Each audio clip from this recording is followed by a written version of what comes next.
Within the video game community, there tends to be a misconception regarding the difference between a game's graphics and art style. For starters, graphics refers to a video game's graphical fidelity or its appearance technical-wise.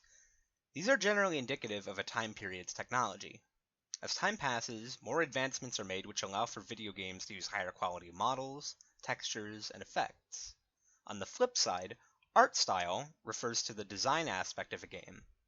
Creating an appealing visual aesthetic is essential to keeping players engaged. Games may focus entirely on realism, take a stylized approach, or rely on artistic appeal alone. While games' graphics and art style are both important, however, its art style is what will ultimately set it apart from others. As graphical capabilities evolve over time, older games with a heavier focus on realism will appear less faithful. If a game features a strong art direction, players are more likely to be engaged for years, if not decades, to come. In the process, they may be considered more timeless or memorable than realism-focused games.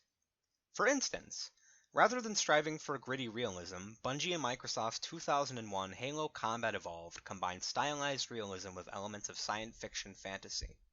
Even decades later, this graphically outdated game still evokes feelings of wonder in its players. There's also Mario & Luigi Superstar Saga, a 2003 Nintendo game that entertains the player with a charming, cartoony art style. Despite hardware limitations, the game's style allowed its comedic bits and story segments to succeed in ways that most modern, graphically focused games can't accomplish. Finally, Infinite Fall's 2017 game, Night in the Woods, utilized a simplistic art style that cleverly juxtaposes the story's adult themes and eerie mystery element, which, in turn, allows it to stand out from other games. While there are certainly more aspects to consider when it comes to game development, or determining a game's worth, graphics and art style are two essential components. While different, they must be properly used in conjunction to create a successful atmosphere for a video game.